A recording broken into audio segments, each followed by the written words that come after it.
வணக்கம் அன்பர்களே! உங்களை சந்திப்பதில் மிக்க மகிழ்ச்சி. இன்று நம்முடைய நிகழ்ச்சியில் சந்திக்கவிருப்பவர், உலக நிதி முதலீட்டுத் துறையில் பெரும் ஆளுமை பெற்ற அமெரிக்காவைச் சேர்ந்த ஒரு பிரமுகர். இவர் 2009ஆம் ஆண்டு ஃபார்ப்ஸ் இதழ்படி அமெரிக்காவின் 400 முதன்மை பணக்காரர்களில் ஒருவராக இருந்தவர். உலகின் 559வது பணக்காரராகவும் மதிப்பிடப்பட்டவர். அச்சமயத்தில் நிதி முதலீட்டுத் துறையில் ஜாம்பவானாகவும் கொடிகட்டி பறந்தவர் இவர். அமெரிக்க நிதிச்சந்தை பகுதியான வால் ஸ்ட்ரீட்டின் சூப்பர் ஸ்டார் என்றும் அழைக்கப்பட்டவர். ஆனால் அமெரிக்காவில் நடந்த நிதி நெருக்கடி காலகட்டத்தில் திடீரென இவர் மீது இன்சைடர் ட்ரேடிங் சட்டவிரோத உள் வர்த்தக குற்றச்சாட்டு சுமத்தப்பட்டு 7.5 ஆண்டுகள் சிறை வாழ்க்கையை அனுபவித்தார். அது தமக்கு இழைக்கப்பட்ட அநீதி என்றும் பிறருக்கும் அதே நிலை வரக்கூடாது எனும் அடிப்படையிலும் அன்ஈவன் ஜஸ்டிஸ் எனும் புத்தகத்தை எழுதி அண்மையில் வெளியிட்டிருக்கிறார். அவர்தான் திரு ராஜ் ராஜரத்னம். இவரின் ஏற்றம், வீழ்ச்சி, எழுச்சி போன்ற பல்வேறு விஷயங்களைத்தான் நாம் அவரிடமே கேட்கவிருக்கின்றோம். வாருங்கள், அவரை சந்திப்போம். வணக்கங்க திரு ராஜ் ராஜரத்னம். உங்களை சந்திப்பதில் திரு ராஜ், சற்று முன்பு நான் சொன்னது போல நீங்க மிகப்பெரிய பின்னணியை கொண்டவர். அதாவது நிதி முதலீட்டு துறையில் நீங்கள் ஒரு மிகப்பெரிய ஜாம்பவனாக திகழ்ந்திருக்கின்றீர்கள். அந்த அடிப்படையில இன்னும் ஒரு சிலருக்கு, நம்முடைய அன்பர்களுக்கு உங்களுடைய மேலும் விரிவான பின்னணி, அதாவது நீங்கள் எங்கு பிறந்து, வளர்ந்து, படித்தது போன்ற விவரங்களை நம்ம அன்பர்களுக்காக பகிர்ந்து கொள்ளுங்கள். நான் கொழும்புல பிறந்த நான் ஸ்ரீலங்காவில் 11 வயசுல தமிழ்நாடுக்கு படிக்க போனேன். நான் சேலத்துல பேருந்து மலேசியாவுக்கு வந்த நான் ஓ லெவல் செய்ய. மலேசியால இருந்து கேரள படிச்சேன். அதுக்கு பிறகு லண்டனுக்கு போய் போர்டிங் ஸ்கூல்ல படிச்சு யூனிவர்சிட்டி லண்டன்ல யூனிவர்சிட்டி ஆஃப் சசெக்ஸ்ல என்ஜினியரிங் படித்தேன். அதுக்கு பிறகு யுனைடெட் ஸ்டேட்ஸ்க்கு வந்து MBA ஃபைனான்ஸ்ல படித்தேன். நான் MBA எடுத்து போட்டு வால் ஸ்ட்ரீட்டுக்கு வந்த நான் 1983ஆம் ஆண்டு.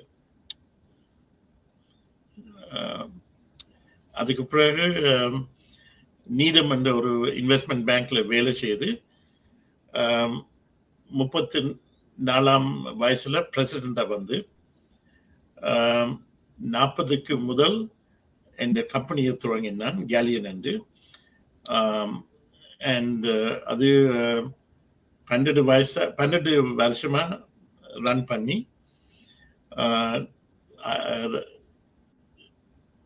2009ல மிஸ்டர் பிரீத் பராரா என்ற ஒரு Indian attorney, US attorney, he was a new attorney, he had just got into office and he wanted to make a name for himself on Wall Street, and he thought that he could use me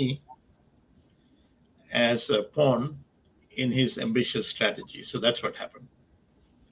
அதுதாங்க, அந்த பிரச்சனைகள்லாம் வருவதற்கு முன்பு உங்களுடைய நிறுவனம் இந்த galleon group பார்த்தீங்கன்னாக்கா, உலக அளவுல வந்துட்டு இது நிதி முதலீட்டு துறையில மிக தலைச்சிறந்த நிறுவனமாக இருந்தது. நீங்கள் அதன் மூலம் மிகப்பெரிய செல்வந்தராகவும் அறிவிக்கப்பட்டீர்கள். உங்களுடைய சொத்து மதிப்பெல்லாம் அந்த அளவுக்கு உயர்ந்திருந்தது. அந்த காலகட்டத்தை பற்றி சொல்றீங்களா? உங்களுடைய அந்த வளர்ச்சி எப்படி இருந்ததுங்க? அதனுடைய வளர்ச்சியின் உச்சக்கட்டத்தை தொடும்போது உங்களுக்கு இருந்த உங்களுடைய அந்த ஒட்டுமொத்த செல்வாக்கு அங்க எப்படி இருந்ததுங்க? You know, America is a special place.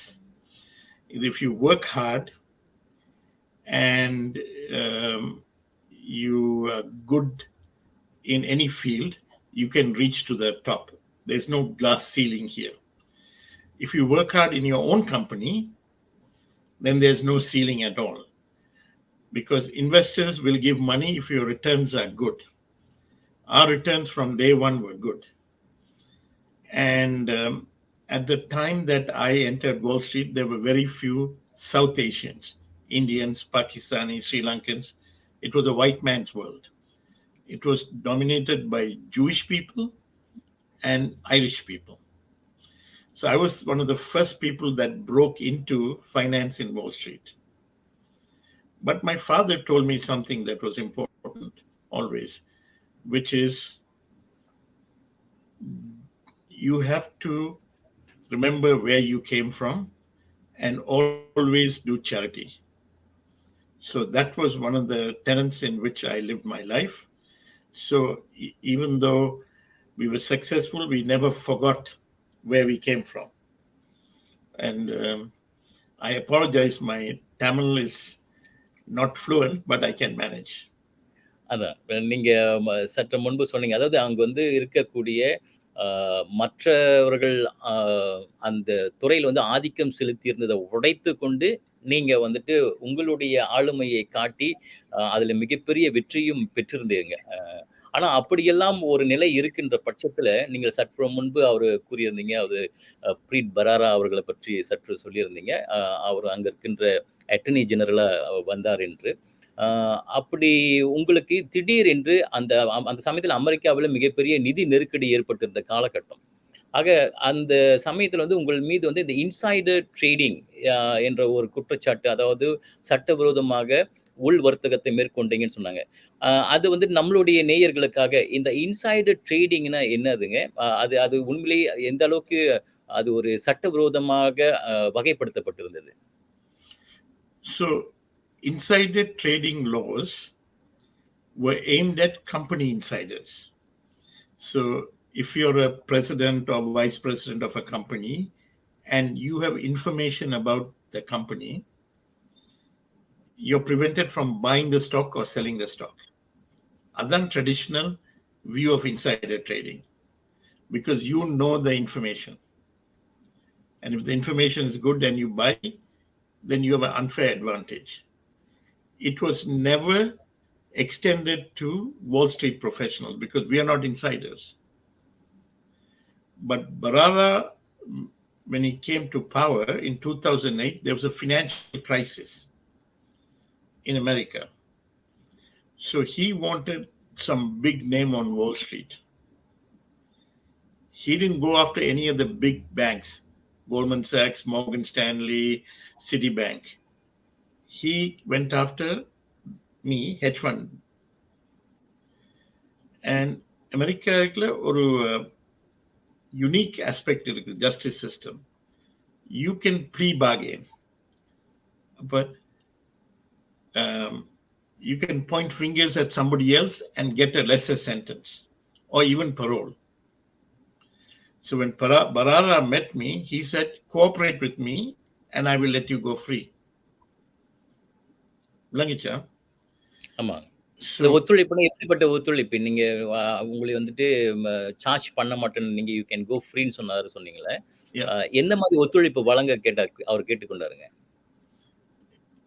ஒரு வயர் போட்டு எல்லாரையும் பிடிச்சு கொடுக்க சொல்லி. அது அமெரிக்கால ஒரு யூசுவல். மற்றவர்களை சிக்க வைத்து உங்களே தப்பித்துக் கொள்வதற்கான ஏற்பாடு அப்படிப்பட்டதுங்களா? அதுதான் அமெரிக்கன் சிஸ்டம். இப்ப நான் அப்படி வளரையில. இப்ப நான் குற்றம் செய்தேன்டா நான் இந்த ஜெயில் சென்டென்ஸை செய்ய தயார். பட் அவர் couple of North Indian people பிடிச்சு அவையில சொல்லிச்சுனும், if you get me Raj, I will let you free என்று. So இவேல் தங்கட வாழ்க்கையை காப்பாத்த பல பொய்கள் சொல்லி அவையில் மறியலுக்கு போயில probation என்று suspended sentence they got. So பராராவோட நான் விளையாட மாட்டேன் என்று சொன்னபடியா அவருக்கு கொஞ்சம் கோபம் வந்து he asked the judge for 25 years and they fined me a lot of money. But I was not going to waver because at the end of the day we all have to meet our karma. அப்ப அந்த சமயத்துல வந்துட்டு உங்களுக்கு அந்த தண்டனை வழங்கப்பட்ட போது, உங்களுக்கு வந்து 11 ஆண்டுகள் தண்டனை வழங்கப்பட்டதுங்களா அந்த சமயத்துல? அந்த தருணம் உங்களுக்கு எப்படி இருந்ததுங்க? ஏன்னா நீங்கள் சொல்றீங்க, நீங்கள் இன்று வரையில் வந்து நீங்கள் ஒரு நிரபராதி என்று தான் நீங்க சொல்லிட்டு இருக்கீங்க. அந்த வகையில் ஒரு நிரபராதி என்று உங்கள் மனதளவில் இருக்கும்போது, ஆனா குற்றம் சுமத்தப்பட்டு, அது நிரூபிக்கப்பட்டு, சிறைக்கு அனுப்பும்போது, உங்கள் மனதுல அந்த சமயத்துல தோன்றிய எண்ணம் என்னங்க? எப்படி இருந்ததுங்க அது? எனக்கு அச்சமே இல்லை. நான் கோஆப்ரேட் பண்ணினேன்னா வீட்டில் இருந்திருப்பேன். Maximum 2 years. ஆனால் எனக்கு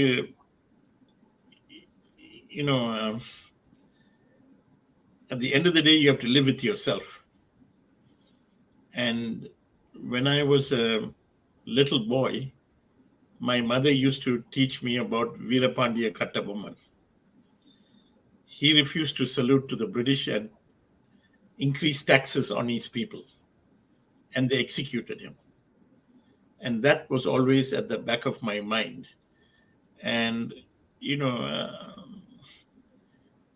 you have to live life with strength. Veeramai வாழ்க்கையை நடக்கணும், இல்லாட்டி who are we, right? So பயமே இல்லை. அப்ப அங்க சிறையில இருந்தது நீங்க அதன் பிறகு 7.5 ஆண்டுகள் சிறை வாசம் அனுபவித்திருக்கீங்க. அந்த அனுபவம் எப்படி இருந்ததுங்க உங்களுக்கு? நான் சிறைக்கு போய்க்கல, I was a grown man.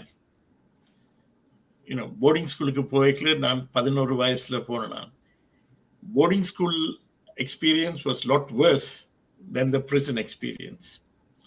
It was sort of similar because we had to get up at a certain time. They gave us the food. It was not luxurious living. But then I was a man. And I made choices that I am comfortable with. அங்க நீங்கள் அதாவது நிச்சயமாக அந்த 7.5 ஆண்டுகள் நீங்கள் ஒரு பிஸியான schedule இருந்தவர் எப்பயுமே. வால் ஸ்ட்ரீட்ல நீங்க வர்த்தகத்தில் ஈடுபட்டிருந்த போது அப்படிலாம் இருந்திருப்பீங்க. அப்ப இங்க உங்களுடைய நேரத்தை கழிப்பதே உங்களுக்கு ஒரு மிகப்பெரிய ஒரு சுமையா இருந்திருக்கும். ஆனா அது அந்த நேரத்துல நீங்கள் எது போன்ற விஷயங்கள் நிச்சயமாக உங்களை அறிவதற்கான சில வாய்ப்புகள்லாம் ஏற்பட்டதா? வாழ்க்கையை பற்றி நீங்க பார்க்கக்கூடிய அந்த பெர்ஸ்பெக்டிவ் மாறி இருக்கா? நான் முதல் புத்தகத்தை எழுதினேன், கையால எழுதினேன். கையால எழுதிக்கல, you appreciate computers and you appreciate people like Subramaniam Bharatiyar or Avvaiyar or Thirukural, Thiruvalluvar, கையால எழுதுறது. ஆனா when I was a hedge fund manager, time was always in short supply because you're trading Tokyo, you're trading Australia, you're trading London, you're trading New York, Frankfurt. So 24-hour clock. When you're in jail, you have lots of time. So I started by reading biographies. Mahatma Gandhi in the biography, Nelson Mandela in the biography, Martin Luther King in the biography. இவையில் எல்லாரும் சிறைக்கு போயிருக்கணும் for their beliefs. I'm not saying I'm Nelson Mandela or Mahatma Gandhi. Please, don't misunderstand me. But they all went for their beliefs. And whenever I got a little soft or I felt sorry for myself, I would think of Nelson Mandela, 28 years in prison for his belief for apartheid. Or I would think of the young men serving, American men, serving in Iraq and Afghanistan in over 100 degrees temperature with bullets flying. And here I am, safe, sound, and a lot of time. So, when you're not afraid, you can't beat a man who refuses to be beaten. So, அச்சமில்லாம போனேன்னா, போருக்கு போனேன்னா, you don't think of anything else. மிகப்பெரிய உச்சத்துல இருந்து திடீரென்று அந்த ஒரு வீழ்ச்சி ஏற்பட்டு அங்க இருந்த ஒரு தருணம் உங்களை மனதளவுல மிகப்பெரிய ஒரு பாதிப்பை அது நிச்சயமா ஏற்படுத்தியிருக்கும். அந்த பாதிப்புனால தான் இந்த புத்தகம் எழுதக்கூடிய எண்ணம் வந்ததுங்க. இந்த அன்ஈவன் ஜஸ்டிஸ் என்ற ஒரு புத்தகத்தை நீங்க எழுதி இப்ப வெளியிட்டு இருக்கீங்க. அது எழுதுவதற்கு இது ஒரு காரணமா இருந்ததுங்களா? அது எழுதுவதற்கான நோக்கம் என்னவா இருந்ததுங்க? நோக்கம் என்னன்னா, to show the world that America claims to be a democracy, but it's no different from Russia or China when it comes to the Justice Department. Because the prosecutor, the government's lawyer can lie, intimidate, scare your witnesses, and do lots of illegal things with no accountability. Okay, there's a saying, absolute power corrupts absolutely, and there's no accountability. So I was trying to change the system, and the reception has been tremendous. The book is a number one seller in the criminal justice category. All profits from the book are going to charity to both change the justice system. And today there's been a lot of conversation and discussion about the criminal justice system in the United States. இப்போ இந்த உங்களுடைய புத்தகம் வந்துட்டு நிச்சயமா ஒரு மாற்றத்தை ஏற்படுத்தும். அங்க இருக்கின்ற நீதித்துறையில வந்துட்டு ஒரு மாற்றத்தை ஏற்படுத்துன்றத நீங்க ஆணித்தரமா நம்புறீங்களா? Oh, அதுதான் கோல். And இப்ப it won't be easy. ஆனா ஒரு ஸ்டெப் எடுத்து இன்னொரு ஸ்டெப் எடுத்து we have to start இயக்கம். இது மற்ற உலக நாடுகள்ல இருக்கக்கூடிய மற்றவர்களும் இந்த புத்தகத்த படிக்கணும்னாக்க எங்க இந்த புத்தகத்த பெறலாங்க? அமேசான்ல எடுக்கலாம். இல்லாட்டி audio books you can download on Amazon. Amazon books and Barnes and Nobles and things like. But if you want it immediately, audiobooks எடுக்கலாம். ஆக இப்ப நீங்க இந்த புத்தகத்துல எழுதியிருக்கிற முக்கியமான விஷயம் வந்துட்டு, இந்த நீதித்துறையில் இருப்பவர்கள் சிலர் வந்துட்டு அதிகாரத்தை துஷ்பிரயோகம் செய்யக்கூடிய அளவுக்கு வாய்ப்பு இருக்கிறது அப்படின்னு சொல்றீங்களா? இல்ல இந்த இன்சைடர் ட்ரேடிங் என்று சொல்லப்படக்கூடிய அந்த விஷயத்த வந்துட்டு அதற்கான சட்டம் வகைப்படுத்தியிருக்கின்ற விதமே அது மாற்றப்படணும்னு சொல்றீங்க? Insider trading laws are very vague. Define பண்ணே இல்ல. Now 2020 Barara assembled a task force of the same judges, the same prosecutors, and they concluded that these laws are murky and there's tremendous confusion. If you felt that way 10 years later, why did you send 80 people to prison unnecessarily without defining it? If you don't know what the laws are, how do you know whether they're breaking them or not? So, that's one angle on the book. The second angle, and more importantly, it's not insider trading. The prosecutors have no accountability. They can lie, they can scare you. They charged both my brothers because they wanted me to bow down. In fact, my brother went to trial, my younger brother. They can coach witnesses. There's so many things they can do. It's not a fair fight. So the message is, all we want is we're law-abiding citizens. Tell us what the rules are. And if you disagree, let's have a fair discussion. Even in America, for the prosecution, most of them have political ambitions. Kamala Harris was the prosecutor in California, right? Many of the senators and lawyers and congressmen are ex-prosecutors. Mayors are ex-prosecutors. Senators of governors are ex-prosecutors. So to go up the ladder and the publicity, you have to win big cases, high-profile cases. So even before they could prove I'm guilty, they put my name all over the media. So trying to make me guilty in the eyes of the public. Over 5 years, they looked at 4 million records. And they said that 0.01% of my trades could be insider trading. I disagree with that, but that's what they alleged. Other than that, 99.9% of my trades were legal. Is that worth 11 years in prison? It's just what they want to win at all costs rather than get the truth. In white collar cases, they ask you to come to the attorney's office, Preet Bharara's office, with your lawyer. This guy, because he wanted the fame, 10 FBI agents came into my house with guns drawn in the middle of early morning. And they scared my 13-year-old son and said, "Look at your father, you'll never see him for 25 years." It was just intimidation after intimidation after intimidation.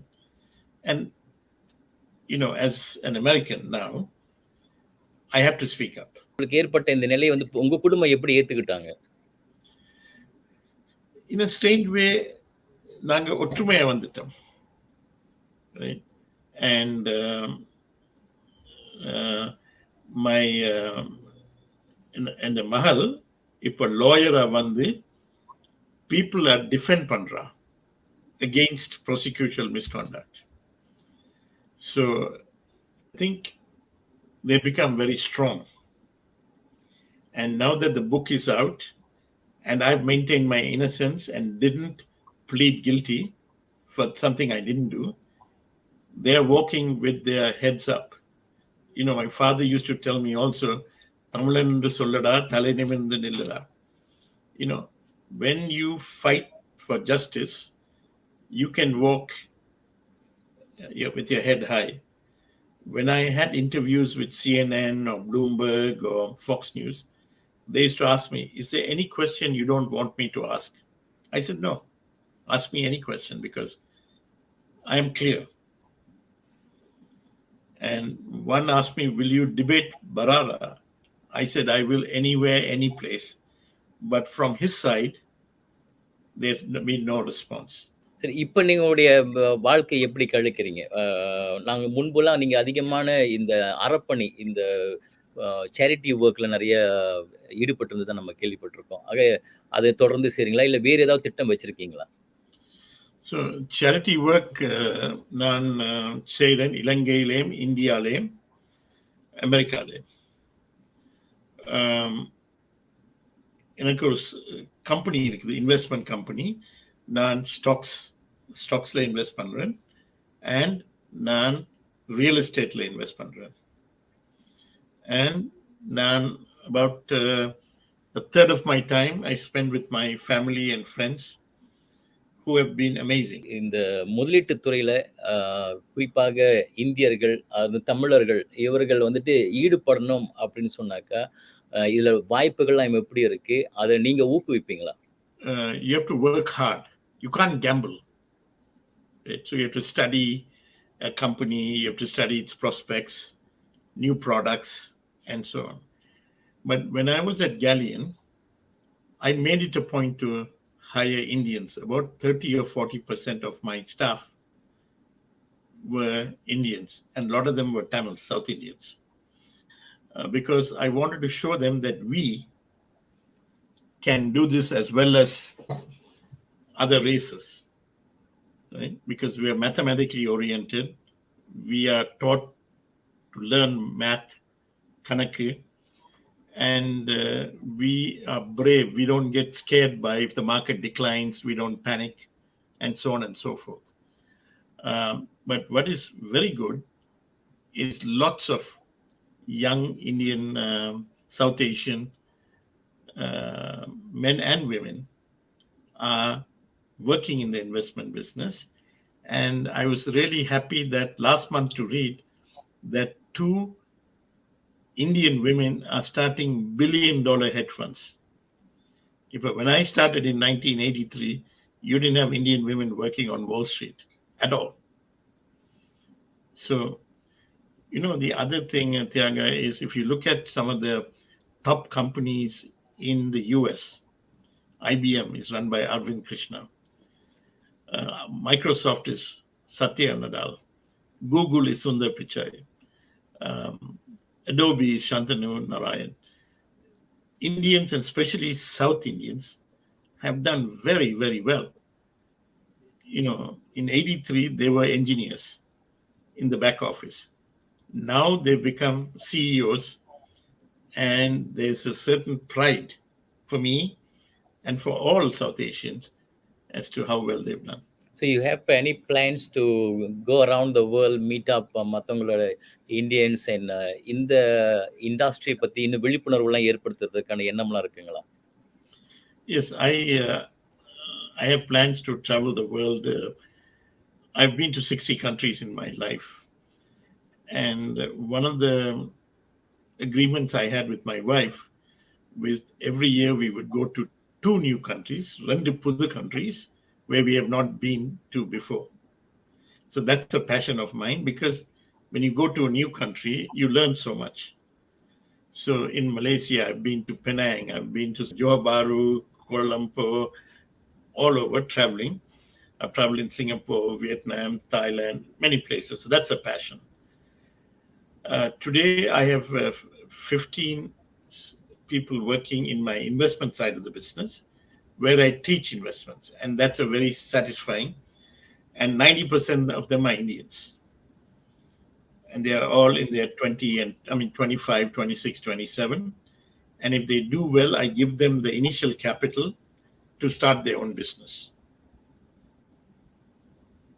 So that's a very passion of mine, which is to teach the next generation how to invest, because typically it's not an industry that we go into. We go into medicine and engineering, and if you're good looking like you go into broadcasting. But investment is not a sector that naturally comes to us. நம்மளுடைய சமூகத்துல அது ஒரு பார்வை வேறு வகையா தானே அது இருக்கிறது. அது மாற்ற வேண்டிய ஒரு சூழல் வர வேண்டும். அந்த வகையில நீங்கள் மலேசியாவுக்கும் வந்து இங்க இருக்கிற பல இளையோர்களையும் சந்திக்க வேண்டும் என்று நாங்கள் அழைக்கின்றோம். நீங்கள் இறுதியாக திரு ராஜரத்னம், நீங்கள் ஏதாவது சொல்ல வேண்டியது இருக்குங்களா? இந்த சந்திப்பின் வழி இந்த நேயர்களுக்கு, வணக்கம் மலேசியா நேயர்களுக்கு சொல்ல வேண்டியது இருந்தால் இப்பொழுது நீங்க சொல்லலாம். வாழ்க்கையில வீரமாய் லிவ் பண்ணணும், அச்சமில்லாம லிவ் பண்ணணும். We can't predict what will happen to us, but we can have control over how we react. So I think if we work hard, we are honest, have a level of integrity, there's no force that can stop us. The world is becoming smaller and smaller. As I mentioned, all these Indians, especially South Indians, are doing very well in America, the greatest democracy in terms of GDP and GNP and all that. So there's no glass ceiling anymore. But figure out your passion, work hard, and don't compromise. Don't take the easy road. I didn't, and I'm happy that I didn't. So, and I apologize that my English is a lot better than my Tamil.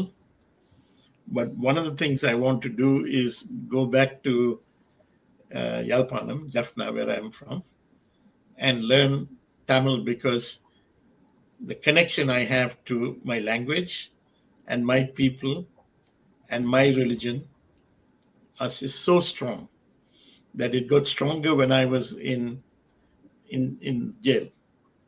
And that's another thing I want to read about the history of our people, the Pandya, Chola, Chela kingdoms, and how great we were, and just reflect on it. And one of my goals is to be better in Tamil. So next time I meet you, we can have a better conversation in Tamil. கண்டிப்பாக. நீங்க சொல்லுகின்ற விஷயங்கள் தான் ரொம்ப முக்கியம். அந்த வகையில இன்னும் நம்மளுடைய மக்கள் மத்தியில கொண்டு சேர்ப்பதற்கான இந்த மொழியும் நீங்கள் கற்றுக்கொண்டு எங்களோடு அடுத்தடுத்த நிகழ்ச்சியிலும் பங்கேற்க வேண்டும் என்று நாங்கள் எதிர்பார்க்கின்றோம். உங்களுக்கு எங்களுடைய மனமார்ந்த வாழ்த்துக்கள். நீங்கள் எடுத்திருக்கின்ற அடுத்தடுத்த முயற்சிகள் வெற்றி பெறுவதற்கு வணக்கம் மலேசியா சார்பிலும், என்னுடைய தனிப்பட்ட சார்பிலும் மனமார்ந்த வாழ்த்துக்களை தெரிவித்துக் கொள்கின்றேன். எங்களுக்காக நேரம் ஒதுக்கி இதுவரையில் பல்வேறு விஷயங்களை பகிர்ந்து கொண்டதற்கும் எங்களுடைய மனமார்ந்த நன்றிங்க. வணக்கம்.